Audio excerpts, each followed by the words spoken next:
Hi everyone, welcome back to my channel. I'm Itzel and today I will be doing the National Literature Book Tag. And because I'm from Mexico, I will be talking only about Mexican literature. So let's get started. The first question is, which is your favorite female writer? I don't know the difference between writer and author, so I'm going to be saying writer because it's easier for me to say it. In poetry I have to say Pita Amor.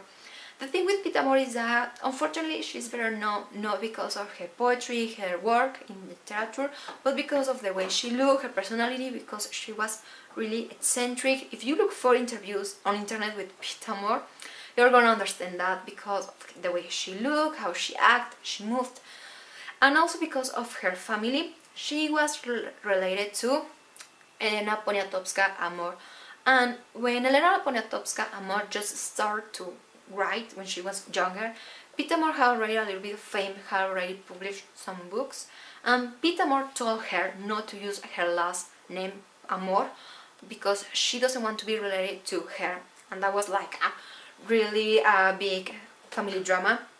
But the thing with Pita Amor, I think, is that she had a baby really young and she couldn't take care of her baby, so she told her to his older sister to take care of the baby, but the baby died, like I think in a bath or something like that, and that was a really sad thing for Pita Amor. If you read her poems about maternity, losing a child, the death, you are gonna understand that.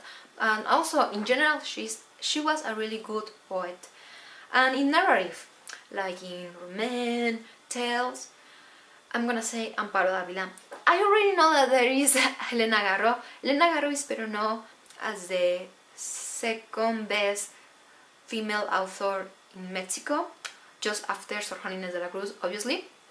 But the thing with Amparo Dávila is that she had this tale called El Huésped that is a really good thing. I wish I had wrote this, so I really like her. And it's a little bit sad because most of her work can be read if you don't buy like this special edition or something like that. It's really difficult to get her book, so I'm really sad about that. And for drama, I'm gonna be saying Rosario Castellanos. I just have read one book from her that is El Eterno Femenino, and it's a drama about all the history of females, since Eve until nowadays. And it's really fun, it's really sarcastic, I think, almost. So Pita Amor, Amparo Dávila and Rosario Castellanos are my favorite female writers from Mexico. Then, your favorite male author. I just had one. I tried to have like this in poetry, drama, etc. But I couldn't choose one because it's the only one that I like the most, and it's Jorge Ibargüengoitia. I know it's difficult to pronounce his last name, Ibargüengoitia. Even for me, I was like Ibargüengoitia, and I had a problem with the first time I tried to write his name. But the thing with him is that he used to write about politics, social things, and he was really sarcastic. This is La Ley de Herodes, is a collection of books, of tales, and this one is Los Relámpagos de Agosto, and it's inspired by the Mexican Revolution. The next category is your favorite young adult book. In Spanish we say literatura juvenil, but I know that it's a little bit different in English. So my favorite book from this young adult literature is Casugnac, Vuelta a Casa by Antonio Malpica. This is a really beautiful book, you can imagine, because it's almost poetry. It has like this poetry language. It's something beautiful. And the thing with this book is that it's based, or it took place at the end of the 19th century in the south part of Mexico, like in Quintana Roo, Chiapas, Yucatan, etc. And because after the independence of Mexico from Spain, a few Spanish families lived in the south part of Mexico and continued with this system of slavery against the indigenous, against Africans, so it was like in the colony. And in this history we have Felipe as the main character, and he is from a Mayan community but lives with a Spanish family, and he's in between these two worlds. He doesn't belong either to the Mayans, either to the Spanish, so he's like confused, and it's really beautiful, I tell you. So I highly recommend you this. Then your favorite book for child or literatura infantil, and here I have Bolita by M.B. Bresson with illustration from Gabriel Gedovius. The thing with M.B. Bresson is that she's a really good writer for like this child literature. I have already read 2 books from her, Casi Medio Año y Las Princesas Siempre Andan Bien Peinadas, and she's really funny and appropriate for the age she's writing. This is from kids that are 6 years old, and this is really beautiful. I think when I just read this book, I have like this warm feeling here in my chest, in my heart. It's really beautiful.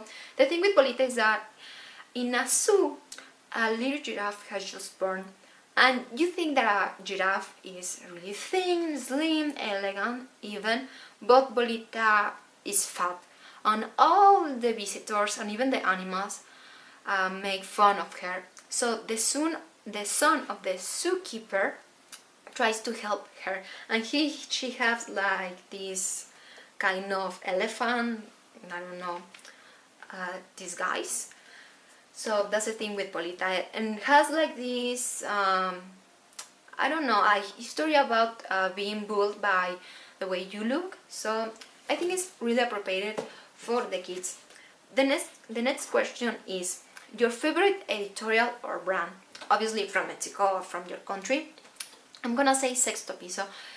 The thing with Sexto Piso is that the books are really expensive, but they are really careful with what they are publishing. If you want to know about really good Mexican literature written in this contemporary time, I don't know, like from the 90s, maybe, until now, you need to go to Sexto Piso. They have this version of The Grand Gatsby with illustration that is really beautiful, but it's expensive, so that's the thing with Sexto Piso, but I highly recommend you Sexto Piso. Next, a literature from which part of the country you would like to be more recognized or more read. And I have to say, in general, literature from these indigenous communities, because right now in Mexico, we almost all the time we push them away, like the Mayan people. We push them away, and we look like if they are not person. And the thing that all the Mexicans have or wrote in these indigenous communities, so we need to take care of them and be respectful with them. So I would like people to be more careful with them and to read what they are writing right now. Because if you think about like Mayan literature, you think before the colony, before the colony with the Aztec Empire. So yes, we need to know what they are writing right now. The next question is a time that you really like in literature in your country. I'm gonna say the 19th century, because when you think about realism, naturalism, you think about Germany, England, France, and you think, oh, that's the most important literature in that century. But here in Mexico, there are a few books that are really important, even if in my own state there are really good books. I think if you want me to do a video about that, I will be doing that, which is the 19th century with all the changes. Also, the next question is a really important writer that you would like to be more known. Alfonso Reyes. The thing with this Mexican literature is that we start to know about that when we are like in elementary school, high school, etc. But with Alfonso Reyes is that I have never read before I was in the university college, because my friends told me about him, but I really don't know him, so I would like him to be more recognized because he's a really good writer. The next question: a book that you couldn't finish. Terra Nostra by Carlos Fuentes is is really long and difficult to read. I think it started like in this Mayan, something like that, empire before the Spanish thing, but it's really difficult, and I was like, oh my god, and it's really long, so I'm sorry, it's a good and it's important as a book, but I couldn't finish it. The next question is a prize or a contest that is important and you like. Tierra Adentro. This is Meth Zeta by Gerardo Arana. It's like this young adult literature, but it's alternative. It's like an experiment, so it's really interesting. If you're like a little bit more convenient or classical literature, maybe you're not gonna like this. But if you like these experiments, maybe like Julio Cortázar in literature, you need to read this.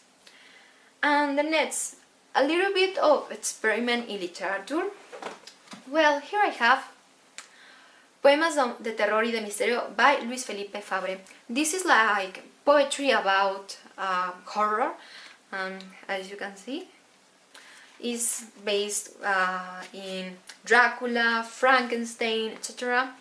And it's all about that, aliens, death, something like that. But I think this is a version for people that is in high school or older.